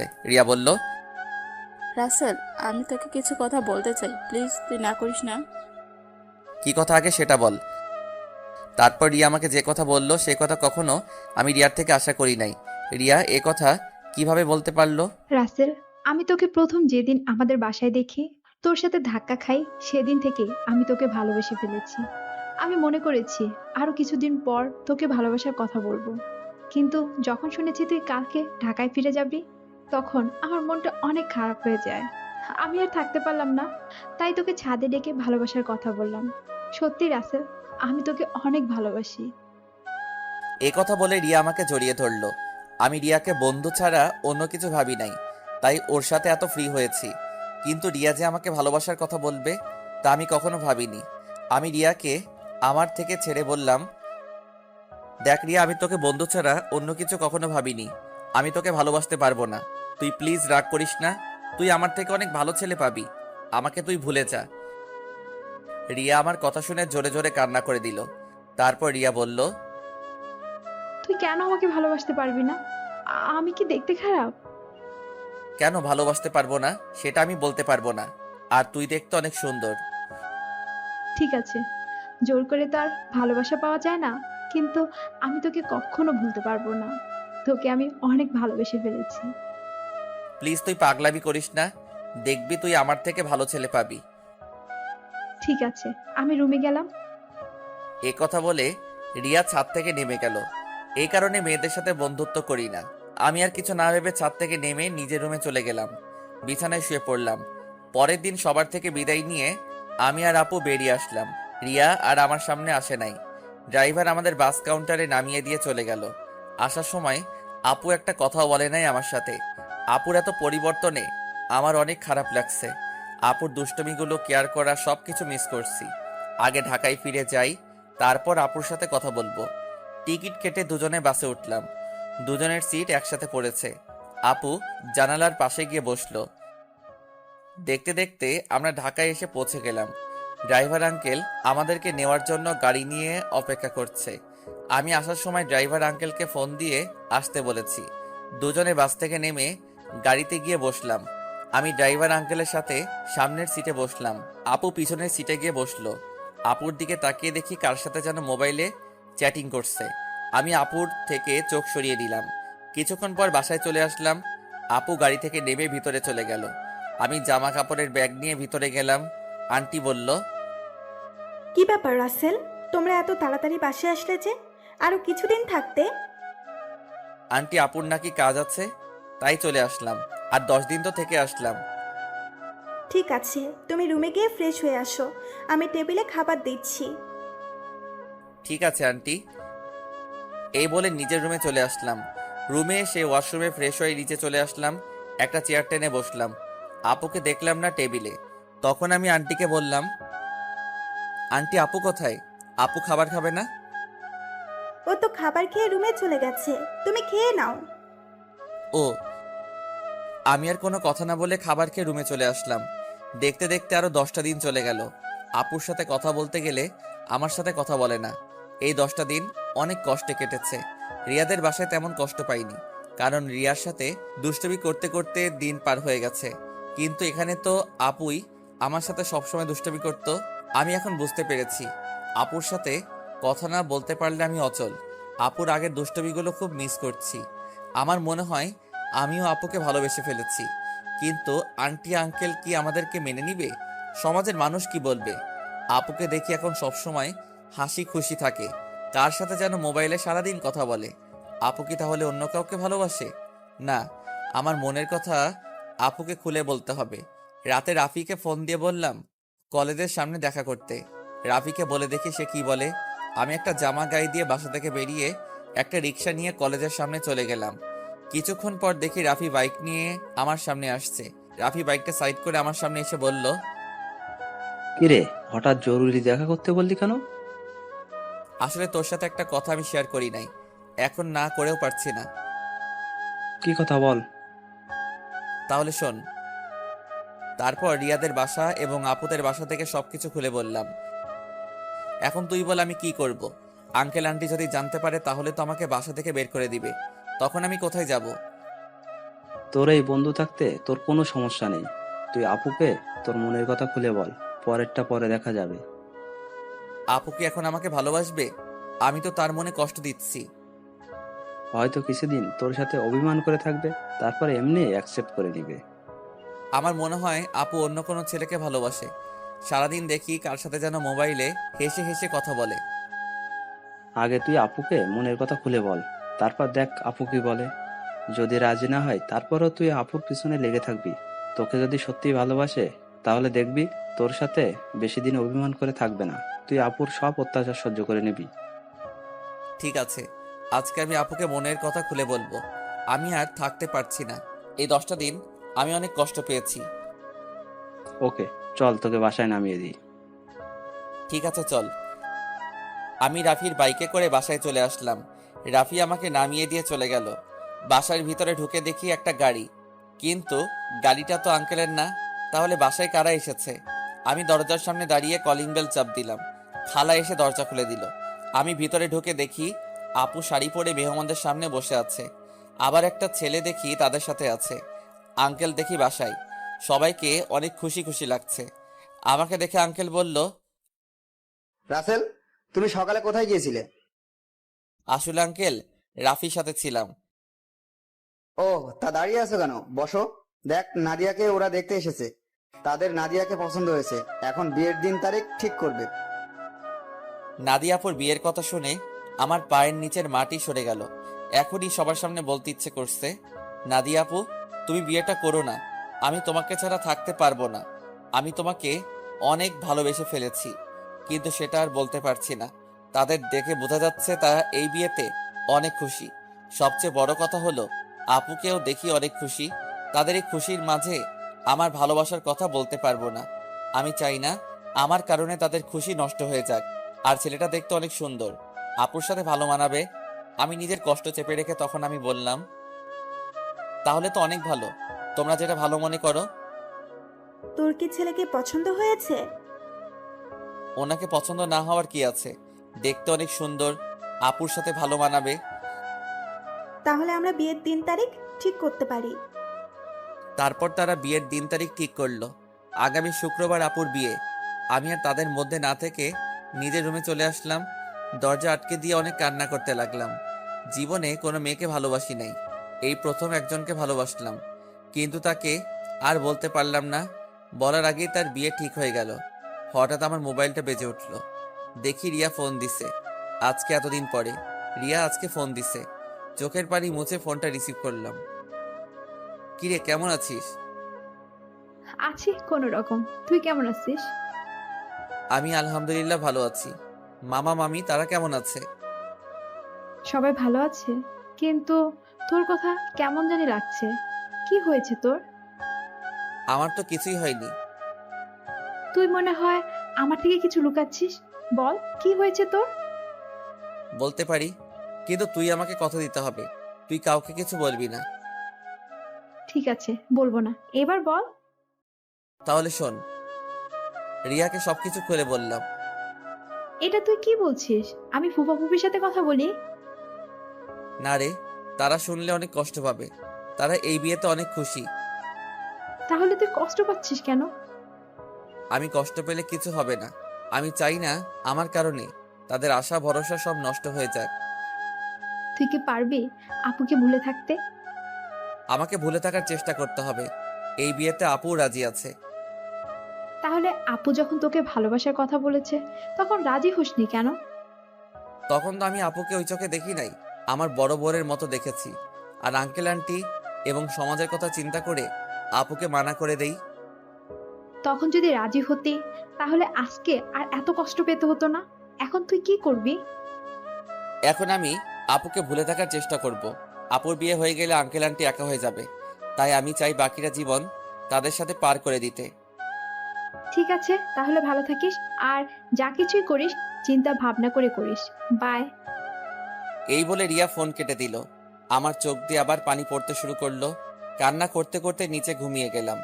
রাতে সবাই টেবিলে বসে খাবার খেতে লাগলাম। তখন আঙ্কেল বলল, রাসেল, আমি চাই নাদিয়ার বিয়ের সবকিছু তুমি করবে। ঠিক আছে আঙ্কেল। আরে রাসেল, তোমার চোখ দুটো লাল হয়ে আছে কেন? কি হয়েছে তোমার? আসলে আন্টি চোখে কি যেন পড়েছে, তাই লাল হয়ে গেছে। চিন্তা করবেন না, এমনি ঠিক হয়ে যাবে। আমি নাদিয়া আপুর দিকে তাকিয়ে দেখি এক মনে খাবার খেয়ে যাচ্ছে। আমি তার থেকে চোখ সরিয়ে হালকা খাবার খেয়ে রুমে চলে আসলাম। রুমে এসে দেখি মোবাইলটা বাজতে আছে। হাতে নিয়ে দেখি রাফি ফোন দিছে। আমি রিসিভ করার পর রাফি বলল, কিরে, কেমন আছিস? আপুকে কি ভালোবাসার কথা বলেছিস? আমি ভালো আছি, আর আপুকে ভালোবাসার কথা বলতে পারি নাই। কেন, কি হয়েছে? আপুর বিয়ে ঠিক হয়ে গেছে, তাই আর আমার মনের কথা খুলে বলতে পারি নাই। কি বলছিস তুই? কোথায় বিয়ে ঠিক হয়েছে? ছেলের বাড়ি কোথায় সেটা বলতে পারবো না। ছেলেটা দেখতে অনেক সুন্দর। তুই আমাকে বাসার সামনে নামিয়ে দিয়ে যাওয়ার পর তারপর সব খুলে বললাম। এটা তুই কি বলছিস? তুই কি পারবি আপুকে ভুলে থাকতে? তুই একবার আঙ্কেল আন্টিকে কথাটা খুলে বল, আর না হয় আপুকে বল। না রে, আমি চাই না আমার কথা শুনে তারা কষ্ট পাক। এই বিয়েতে তারা সবাই খুশি আছে, আর নাদিয়া আপুও রাজি আছে। আঙ্কেল আন্টির কথা চিন্তা করে নিজেকে কষ্ট দিবি? তুই কি থাকতে পারবি? শোন, আঙ্কেল আমাকে রাস্তা থেকে তুলে এনে তাদের বাসায় ঠাঁই দিছে। তাদের মতো একটা পরিবার পেয়েছি। আমার মতো এতিম ছেলেকে নিজের ছেলের মতো দেখেছে। তাহলে আমি এ কথা বলি কেমন করে? আর নাদিয়া আপুকে আমি ভুলে যাব? কিছুদিন গেলে সবকিছু ঠিক হয়ে যাবে। তুই মানুষ না রে, তুই একটা ফেরেশতা। তোর মতো বন্ধু পাওয়া ভাগ্যের ব্যাপার। ঠিক আছে, ভালো থাকিস। কালকে থেকে বিয়ের সবকিছু আমাকে করতে হবে, আজকে আঙ্কেল বলেছে। ওকে, ভালো থাকিস, আল্লাহ হাফেজ। এই বলে রাফি ফোন কেটে দিল। আমি নিজেকে যতই শক্ত রাখার চেষ্টা করি, কিন্তু আমি তা পারছি না। বারবার আপুর চেহারাটা চোখের সামনে ভেসে আসছে। আর কিছু না ভেবে ঘুমিয়ে পড়লাম। সকালে ঘুম থেকে উঠতে দেরি হয়ে গেছে। আজকে আমাকে কেউ ডাকতে আসে নাই।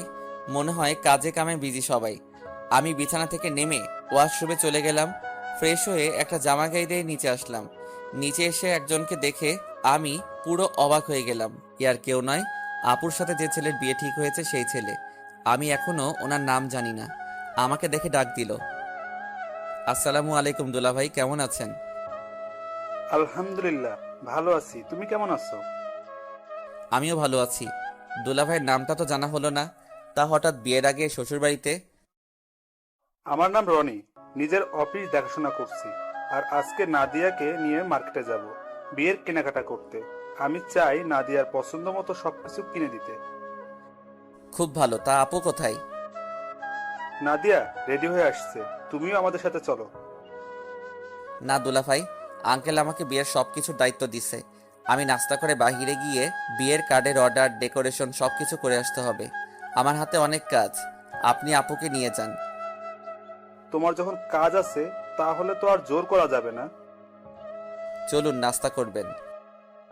আমি বাসা থেকে করে এসেছি, তুমি করে নাও। ঠিক আছে বলে নাস্তা টেবিলে চলে আসলাম। খালা আমাকে নাস্তা দিয়ে গেল। হঠাৎ সিঁড়ির উপর চোখ গেল, দেখি আপু সুন্দরভাবে সেজেগুজে নিচে নামছে। আপুকে দেখতে অনেক সুন্দর লাগছে। আপু আমার দিকে তাকাতেই আমি চোখ সরিয়ে নিলাম। তারপর তারা দুজনে বাসা থেকে বেরিয়ে গেল। আমি হালকা নাস্তা করে বাসা থেকে বেরিয়ে রিক্সা নিয়ে রাফিদের বাসার সামনে চলে আসলাম। ভাড়া মিটিয়ে কলিং বেল চাপ দিলাম। কিছুক্ষণ পর রাফির আম্মু দরজা খুলে দিল। আসসালামু আলাইকুম আম্মু, কেমন আছো? এতদিন পর তোর এই আম্মুর কথা মনে পড়ছে? সরি আম্মু, আমার ভুল হয়ে গেছে। আর কখনো এমন ভুল করব না। ঠিক আছে, এখন ভিতরে আয়। রাফি তার রুমে আছে, তুই ওর রুমে যা। আমি কফি পাঠিয়ে দিচ্ছি। ঠিক আছে আম্মু। আমি ভিতরে ঢুকে ওপরে রাফির রুমে যেতে লাগলাম। এবার আপনাদের বলি, রাফির আম্মু জানে আমার আব্বু আম্মু নেই, আমি একটা এতিম ছেলে। তখন রাফির আম্মু আমাকে বলে, কে বলেছে তোর আব্বু আম্মু নেই? আজকে আমি তোর আম্মু। এখন থেকে আমাকে আম্মু বলে ডাকবি। এখন আমার দুই ছেলে। এরপর থেকে রাফির আম্মুকে আমি আম্মু বলে ডাকি।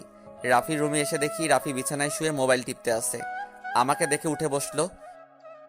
কিরে, তুই কখন আসলি? এই তো কিছুক্ষণ আগে। তা তুই আসবি, আমাকে তো বললি না। আমি তো এমনি আসি নাই। আপুর বিয়ের সব দায়িত্ব আঙ্কেল আমাকে দিছে। আমি তো একা একা সবকিছু করতে পারবো না, তাই তোকে নিয়ে সবকিছু করব। নিজের ভালোবাসার মানুষের বিয়ের সব দায়িত্ব তুই পালন করবি, তোর কি একটুও কষ্ট হচ্ছে না? কষ্ট হলে তো কিছুই করার নেই। আঙ্কেল আন্টি সুখের জন্য আমি সবকিছু করতে রাজি আছি। এখন তাড়াতাড়ি রেডি হয়ে নে, হাতে অনেক কাজ আছে। ঠিক আছে, তুই বস, আমি ফ্রেশ হয়ে আসছি। এই বলে রাফি ওয়াশরুমে ঢুকে ফ্রেশ হয়ে আসলো। আম্মু এসে আমাদেরকে কফি দিয়ে গেল। দুজনে কফি খেয়ে আম্মুর থেকে বিদায় নিয়ে বাহিরে চলে আসলাম। বাইক নিয়ে দুজনে বেরিয়ে পড়লাম। প্রথমে বিয়ের কার্ডের অর্ডার দিলাম, তারপর বাকি যে কাজ ছিল সবকিছুর কাজ ছেড়ে বাসায় চলে আসলাম। রাফি আমাকে বাসার সামনে নামিয়ে দিয়ে চলে গেল। আমি বাসার ভিতরে ঢুকে কলিং বেল চাপ দেওয়ার পর খালা এসে দরজা খুলে দিল। সব কাজ শেষ করে আসতে সন্ধ্যা হয়ে গেছে। আমি আর বাহিরে দুপুরে খাবার খেলাম। ভিতরে ঢুকে দেখে আঙ্কেল আন্টি সোফায় বসে কফি খাচ্ছে আর কথা বলছে। আমাকে দেখে আঙ্কেল ডাক দিল। আমি গিয়ে তাদের পাশে বসলাম। রাসেল, সব কাজ কি শেষ? জি আঙ্কেল, কালকে সকালে ডেকোরেশনের সব লোক মালপত্র নিয়ে চলে আসবে, আর বিয়ের কার্ড কালকে বিকালে নিয়ে আসতে বলছে। ফুলের লোক গায়ে হলুদের দিন সকালে আসবে। ঠিক আছে, তুমি এখন রুমে গিয়ে ফ্রেশ হয়ে কিছুক্ষণ রেস্ট নাও, কালকে আবার কাজে লেগে পড়তে হবে। ঠিক আছে আঙ্কেল। এই বলে নিজের রুমে চলে আসলাম। ওয়াশরুমে ঢুকে ফ্রেশ হয়ে বিছানায় শুয়ে পড়লাম। রাতে খাবার খাওয়ার জন্য খালা ডেকে গেছে, তাই বিছানা থেকে উঠে নিচে চলে আসলাম। টেবিলের সামনে গিয়ে দেখি আঙ্কেল আন্টি আর আপু বসে আছে। আমি একটা চেয়ার টেনে বসলাম। আন্টি খাবার বেড়ে দিল। আপুর দিকে তাকিয়ে দেখি এক মনে খাবার খেয়ে যাচ্ছে। আমার দিকে একটাবার তাকালো না। আমি খাবার খেয়ে নিজের রুমে চলে আসলাম। তারপর বিছানায় শুয়ে পড়লাম। পরের দিন বিকালে বিয়ের কার্ড নিয়ে আসলাম। তখন আমি আঙ্কেলকে বললাম, আঙ্কেল, বিয়ের কার্ডগুলো কি করব? তোমার বন্ধু বান্ধব কতজন আছে তাদের একটা করে দিয়ে এসো, আমি কিছু রাখছি, আর বাকিগুলো নাদিয়াকে দিয়ে দেয়। আঙ্কেল, আমার তেমন বন্ধু নেই। আমার একমাত্র বন্ধু শুধু রাফি এবং তার পরিবার। ঠিক আছে, তাদের বিয়ের কার্ড দিয়ে এসো, আমি কিছু রাখছি, বাকিগুলো নাদিয়াকে দিয়ে আয়। আঙ্কেল কিছু কার্ড রাখলো। বাকিগুলো নিয়ে আপুর রুমের সামনে গেলাম। বাহির থেকে বললাম, আপু ভিতরে আসতে পারি? আয়। আমি ভিতরে ঢুকে দেখি আপু বিছানায় বসে আছে, কিন্তু অবাক করার বিষয় হলো আপুর চোখ দুটো লাল হয়ে আছে। আমাকে দেখে বলল, কেন এসেছিস? আসলে আপু, আঙ্কেল বলেছে বিয়ের কার্ডগুলো তোমাকে দিতে, তোমার বন্ধু বান্ধবকে দেওয়ার জন্য। ঠিক আছে, রেখে যা। আমি বিছানার উপরে কাঠগুলো রেখে যেই না রুম থেকে বেরিয়ে যাব, তখন আপু আমাকে পেছন থেকে জড়িয়ে ধরে কান্না করে দিল। আমি আপুকে আমার দিকে ঘুরিয়ে বললাম, আপু তুমি কান্না করছো কেন? তুই কি মানুষ নাকি অন্য কিছু? আপু হঠাৎ এ কথা বলল কেন? আমাকে রিয়া ফোন করে সব বলে দিছে। তুই আমাকে ভালোবাসার কথা বললি না কেন? আমি তোমাকে যেদিন বলতে যাব সেদিন দেখি তোমাকে ছেলেপক্ষ দেখতে এসেছে, তাই আর বলি নাই। তুই তো আমাকে একটাবার বলে দেখতি তোকে আমি এখনো অনেক ভালোবাসি। সেটা আর কখনো সম্ভব না। তোমার বিয়ে ঠিক হয়ে গেছে। এই বিয়েতে আঙ্কেল আন্টি অনেক খুশি। আমি চাই না তাদের মনে কষ্ট দিতে। তুই মা বাবার সুখের কথা চিন্তা করে নিজের ভালোবাসা কোরবানি দিবি? এছাড়া আমার কোনো উপায় নেই। ঠিক আছে, তুই যখন মা বাবার সুখের কথা চিন্তা করে আমাকে বিয়ে করবি না, তাহলে আমি রনিকে বিয়ে করব। কিন্তু কখনো রনিকে স্বামীর অধিকার দিব না। আমি তোকে ভালোবাসি আর সারা জীবন বেঁচে যাব। আপু তুমি এমন পাগলামি করো না। আমাকে তুমি ভুলে যাও। নিজের বাবা মার কথা একটাবার চিন্তা করো। তোমার এই বিয়েতে তারা অনেক খুশি। তুই আমার রুম থেকে বেরিয়ে যা। যে ছেলে নিজের ভালোবাসার মানুষকে অন্য ছেলের হাতে তুলে দিতে রাজি আছে, সে কখনো কাউকে ভালোবাসতে পারে না। আমি আর কোনো কথা না বলে নিজের রুমে চলে আসলাম। নিজের চোখ দিয়ে 2 ফোঁটা পানি পড়ে গেল। আপু আমি তোমাকে অনেক ভালোবাসি। তুমি যদি আমার জায়গায় হতে তাহলে তুমি তাই করতে। আমার কিছু করার নেই। দেখতে দেখতে বিয়ের দিন চলে এসেছে। আপুর বিয়েতে সবাই এসেছে। আজকে আপুর গায়ে হলুদ। আপুকে স্টেজে আনা হয়েছে। এক এক করে সবাই আপুকে হলুদ লাগাতে লাগলো। আমি একটু দূরে দাঁড়িয়ে দাঁড়িয়ে দেখতে লাগলাম। হলুদ শাড়িতে আপুকে অনেক সুন্দর লাগছে, যেন একটা পরী সামনে বসে আছে। রিয়া আমার সামনে এসে বলল, কি রে, এখানে দাঁড়িয়ে আছিস কেন? এমনি দাঁড়িয়ে আছি। তুই কি মনে করছিস আমি কিছু বুঝি না? এখনো সময় আছে। তুই মামা মামিকে সবকিছু খুলে বল। না রে, আমি চাই না তাদের মনে কষ্ট দিতে। তোর কি কষ্ট হচ্ছে না? আমি চুপ হয়ে গেলাম। মনে মনে বললাম, আমার ভিতরটা ফেটে যাচ্ছে, কিন্তু আমি এখন কি করব? আমাকে চুপ থাকতে দেখে রিয়া আবার বলল, কি রে, কথা বলছিস না কেন? হুম? আমার ভালো লাগছে না, তুই আমাকে একটু একা থাকতে দে। রিয়া আর কোনো কথা না বলে চলে গেল। হঠাৎ আঙ্কেল আমার সামনে এসে বলল, কি ব্যাপার রাসেল, তুমি এখানে দাঁড়িয়ে আছো কেন? যাও নাদিয়াকে হলুদ লাগিয়ে দিয়ে আসো।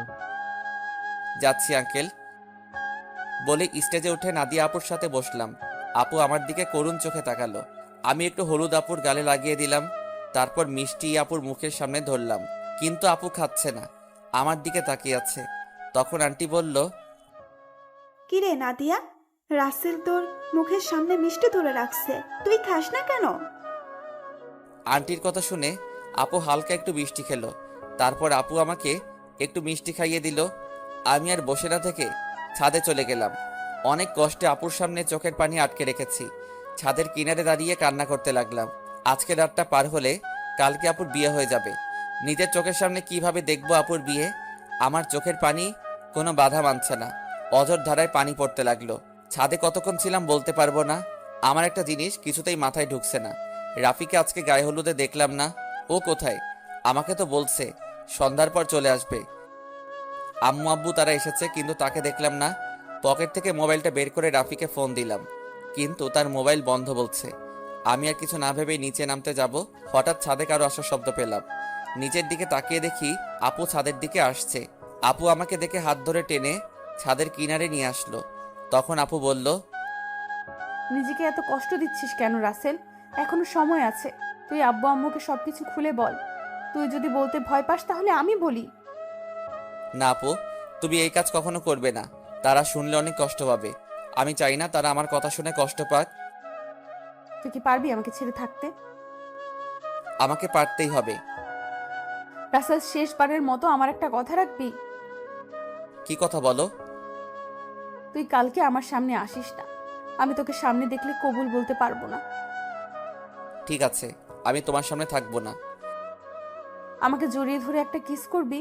কালকের পর তো অন্য পুরুষের সাথে থাকতে হবে। এখানে অন্য পুরুষ কোথায় থেকে আসলো? সে তো হবে তোমার স্বামী। কিন্তু আমি তো তাকে কখনো স্বামী হিসেবে মানবো না। আমি শুধু তোকে ভালোবাসি। প্লিজ আপু, তুমি আমাকে ভুলে যাও। স্বামীর সংসার নিয়ে নতুন জীবন শুরু করো। আমি কখনো তোকে ছাড়া নতুন জীবন শুরু করতে পারবো না।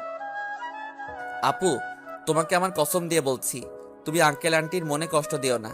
সব বাবা মা চায় তার মেয়ে যেন সুখী থাকে। ঠিক আছে, তুই যা বলছিস তাই হবে। এখন আমাকে শেষবারের মতো জড়িয়ে ধরে একটা কিস কর। তোর কাছে এটাই আমার শেষ চাওয়া। আপু, তোমাকে জড়িয়ে ধরতে পারবো কিন্তু কিস করতে পারবো না। এটা একমাত্র তোমার স্বামীর অধিকার। ঠিক আছে, তাহলে জড়িয়ে ধর। আমি আপুকে জড়িয়ে ধরলাম। আপু শুধু চোখের পানি ফেলছে। আমাকে কিছুক্ষণ জড়িয়ে ধরে নিচে নেমে গেল। পরের দিন আমি কাজে বিজি থাকতে শুরু করলাম। সবকিছু ঠিকঠাক মতো দেখিয়ে দিতে লাগলাম। কিছুক্ষণ পর আম্মু আমার সামনে আসলো। কিরে রাসেল, তোকে গতকাল থেকে ঠিকভাবে দেখতে পাচ্ছি না। কোথায় কোথায় থাকিস? আসলে আম্মু, আপুর বিয়ের সব দায়িত্ব আমার হাতে, তাই কাজে কামে এদিক ওদিক দৌড়াতেছিলাম। তোর চোখ দুটো দেখে লাল হয়ে আছে, কি হয়েছে তোর? আমার কিছু হয়নি আম্মু, এমনি রাতে একটু ঘুম কম হয়েছে। বেশি রাতে ঘুমাইছি তো, আবার সকাল সকাল ঘুম থেকে উঠে কাজে লেগে পড়ছি। ঠিক আছে, তুই থাক, ভেতরে যাচ্ছি। ওকে আম্মু। আচ্ছা আম্মু, রাফি কোথায়? কালকে থেকে রাফিকে দেখছি না, ওর মোবাইলও বন্ধ। আমাকে তো বলছে তার কি একটা কাজ আছে, তাই সে আসতে পারবে না, কিন্তু আজকে দুপুরে চলে আসবে বলছে। মোবাইল বন্ধ কেন সেটা তো বলতে পারবো না। ও, আম্মু আর কোনো কথা না বলে চলে গেল। আমি আবার কাজে লেগে পড়লাম। দেখতে দেখতে দুলা আসার সময় হয়ে গেছে। এদিকে আমার সবকিছু ঠিকঠাক মতো হয়ে গেছে। আমি রুমে এসে ফ্রেশ হয়ে একটা পাঞ্জাবি গায়ে দিয়ে রুম থেকে বেরিয়ে যেতেই হঠাৎ রিয়া আমার রুমে আসলো। কিরে, তুই হঠাৎ আমার রুমে? রাসেল, তোর অনেক কষ্ট হচ্ছে তাই না রে? আমি সব কষ্ট মাটি চাপা দিয়ে দিছি। হয়তো নাদিয়া আপু আমার কপালে ছিল না, তাই এরকম আমার সাথে হয়েছে। আমি তার জন্য দোয়া করি, সে যেন স্বামী সংসার নিয়ে সুখে থাকে। তোকে কিছু বলার ভাষা নেই আমার। তুই আসলে মানুষ না, তুই একটা ফেরেশতা। ঠিক আছে, দুলা আসার সময় হয়ে গেছে, এখন বাহিরে যেতে হবে। চল দুজনে একসাথে যাই। ঠিক আছে, চল। আমি আর রিয়া রুম থেকে বেরিয়ে গেটের সামনে গেলাম।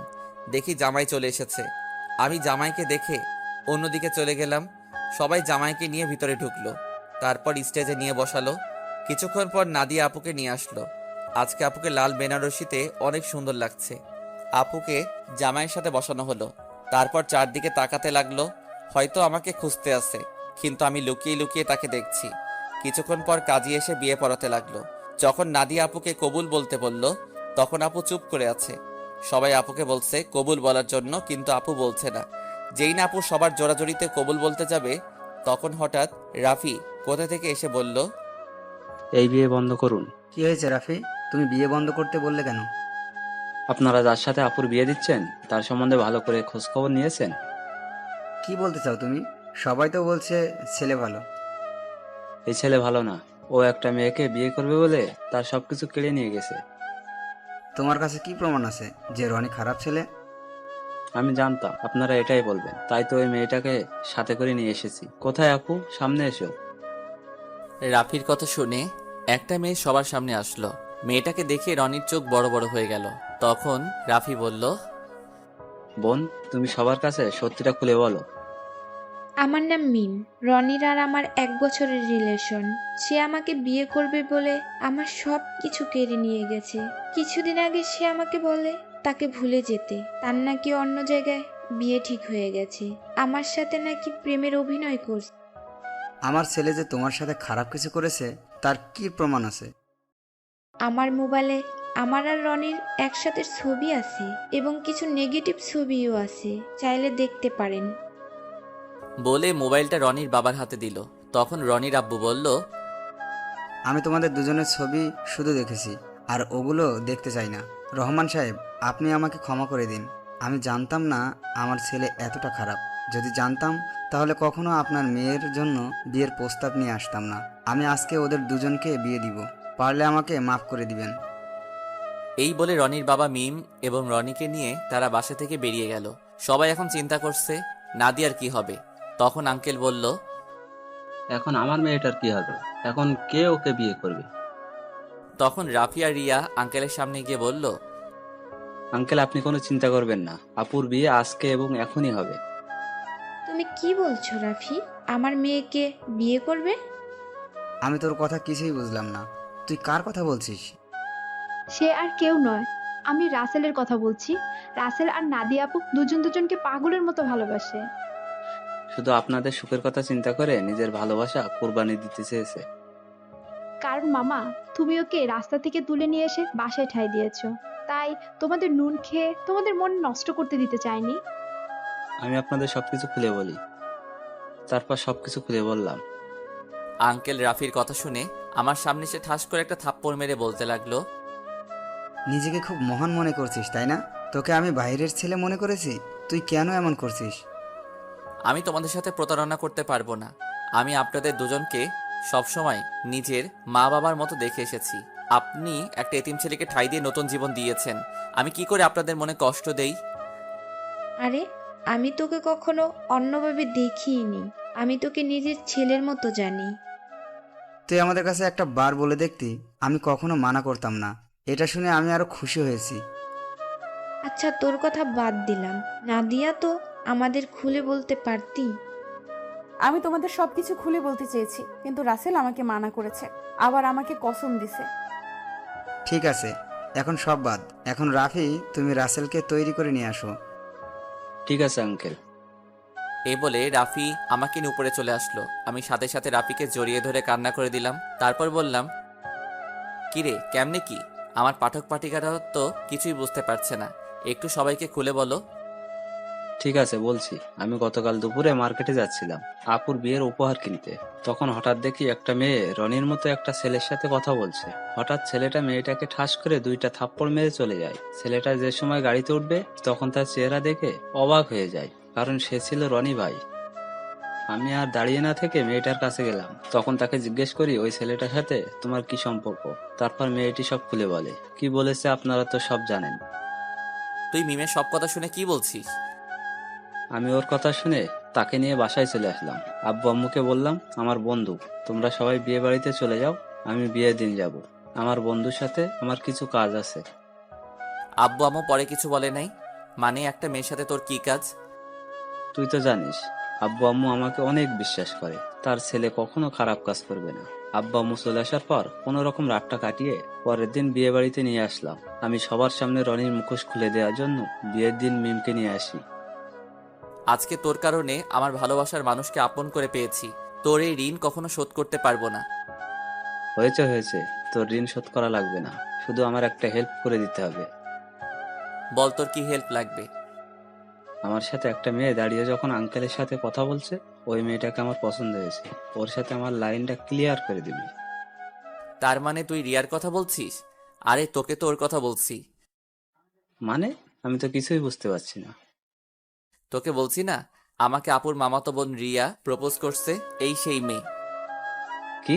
তার মানে ওই সেই রিয়া? কিন্তু চেহারা তো কিন্তু মার্শাল্লাহ। এখন আমার সাথে লাইনটা করে দে। ঠিক আছে, দিব, আগে আমার বিয়েটা শেষ হোক। ঠিক আছে, এখন ফ্রেশ হয়ে আয়, আমাদের জন্য সবাই অপেক্ষা করছে। আমি আর কোনো কথা না বলে ওয়াশরুমে ঢুকে ফ্রেশ হয়ে একটা পাঞ্জাবি গায়ে দিয়ে রাফির সাথে নিচে চলে আসলাম। আমাকে নিয়ে আপুর পাশে নিয়ে বসালো। তখন আপু আমার কানের কাছে মুখ এনে বলল, আজকে তোর খবর আছে, শুধু বিয়েটা হয়ে যেতে দে। তুই আমাকে অনেক কষ্ট দিয়েছিস। সেটা বাসর ঘরে দেখা যাবে। আমিও কিন্তু কম কষ্ট পাইনি। কাজী বিয়ে পড়ানো শুরু করলো। আগে আপুকে কবুল বলতে বলল, আপু সাথে সাথে কবুল বলে ফেললো। সবাই মুচকি মুচকি হাসছে। এবার আমাকে বলতে বলল, কিন্তু আমি বলছি না, আমি আপুকে একটু লাগানোর জন্য দেরি করছি। আপু আমাকে কনুই দিয়ে গুতা দিল। আমি সাথে সাথে কবুল বলে ফেললাম। সবাই জোরে জোরে হাসা শুরু করলো। তারপর কাজী মোনাজাত ধরলো। সবাই আমাদের জন্য দোয়া করলো। তারপর সবাই খাওয়া দাওয়া করে বাসায় চলে গেল। আব্বু আম্মু আমার কাছ থেকে বিদায় নিয়ে চলে গেল। রাফি আমার সাথে থেকে গেল। এখন আমি আর রাফি ছাদে বসে আছি। ছাদে আসার সময় রিয়াকে বলেছি ছাদে আসার জন্য। আমি আর রাফি বসে বসে কথা বলছি। কিছুক্ষণ পর রিয়া ছাদে আসলো। তখন আমি বললাম, কি রে, তোর আসতে এত দেরি হলো কেন?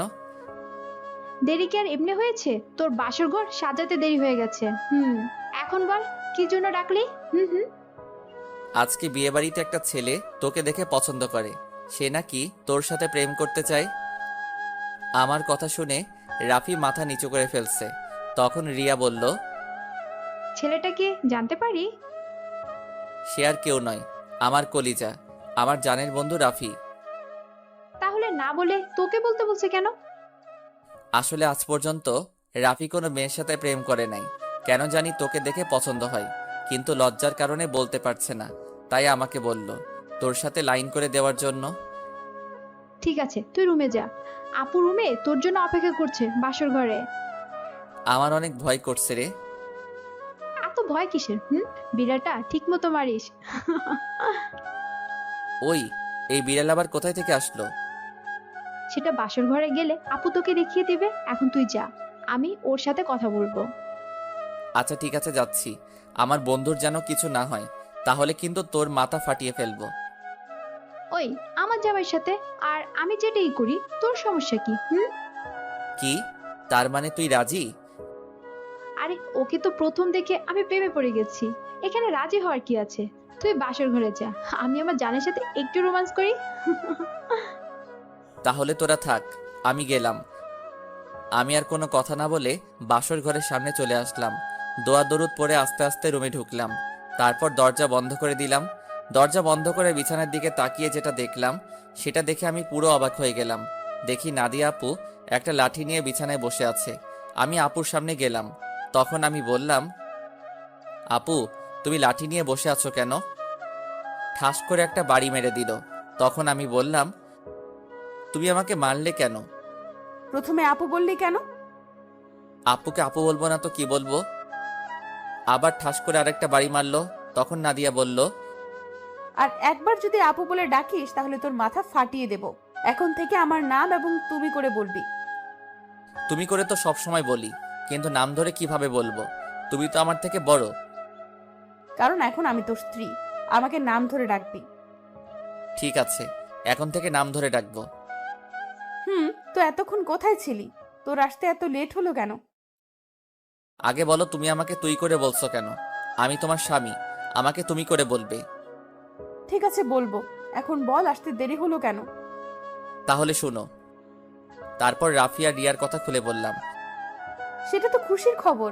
আজকে রাফির জন্য তোমাকে আমি আপন করে পেয়েছি। ও না থাকলে এতক্ষণ আমাকে বাসর ঘরে রনি থাকতো। ঠিকই বলেছ, ওর মতো বন্ধু পাওয়া ভাগ্যের ব্যাপার। ঠিক আছে, এখন উঁচু করে আসো, 2 রাকাত নফল নামাজ আদায় করতে হবে। করব, আগে আমাকে একটা কথার উত্তর দাও। বিয়ের আগে তোমাকে দেখছি সব সময় কার সাথে যেন হেসে হেসে কথা বলতে। তুমি কার সাথে কথা বলতে? নাদিয়া আমার কথা শুনে হাসতে হাসতে বলল, আরে পাগল, এটা আমি অভিনয় করছি। আমি তোমার সামনে মোবাইল নিয়ে অন্য ছেলের সাথে কথা বলার অভিনয় করছি এবং তোমাকে এড়িয়ে চলছি। তুই এগুলো সহ্য করতে না পেরে যেন আমাকে ভালোবাসার কথা বলিস, কিন্তু হাদারাম, তুমি আমাকে কখনোই বলো নাই। কিছুদিন পর যখন তোমার রিয়াকশন দেখলাম না, তারপর ওই ছেলেকে বিয়ে করতে রাজি হয়ে যাই। তারপর কি হলো তুমি তো জানো। আমারটার কি শুনবে? সব তো তুমি জানতে পেরেছ। এখন চলো দুজনে অজু করে আসি। ঠিক আছে চলো। আমি আর নাদিয়া ওয়াশরুমে ঢুকে অজু করে 2 রাকাত নফল নামাজ আদায় করে খাটে গিয়ে বসলাম। তখন নাদিয়া বলল, আজকে তোমার ভালোবাসা দিয়ে আমার সব কষ্ট দূর করে দাও। তোমার কষ্ট দূর করলে আমার কষ্টগুলো দূর করবে কে? আমিও তোমার সব কষ্ট দূর করে দেব ভালোবাসা দিয়ে। ঠিক আছে, তাহলে মিশনে নেমে পড়ি। আমার তো আর সহ্য হচ্ছে না। বাবা, আমার সিনিয়র জামাইয়ের দেখি সহ্য হচ্ছে না। আসো। তারপর আর কি, নাদিয়ার উপর ঝাঁপিয়ে পড়লাম। নাদিয়ার ঠোঁট দুটো নিজের আয়ত্তে নিয়ে আসলাম। আস্তে আস্তে কাপড় খুলতে লাগলাম। তারপর ওর পুরো শরীরে কিস করতে লাগলাম। ধবধবে সাদা দেহ। তারপর হারিয়ে গেলাম সাগরের বুকে। এখন আমি আর নাদিয়া সবসময় কলেজে যাওয়া আসা করি। রিয়া আর রাফির প্রেম ভালোই চলছে। তাদের পড়ালেখা শেষ হলে বিয়ে হবে। আমি আমার সিনিয়র আপুর ভালোবাসা পেয়ে অনেক সুখে আছি।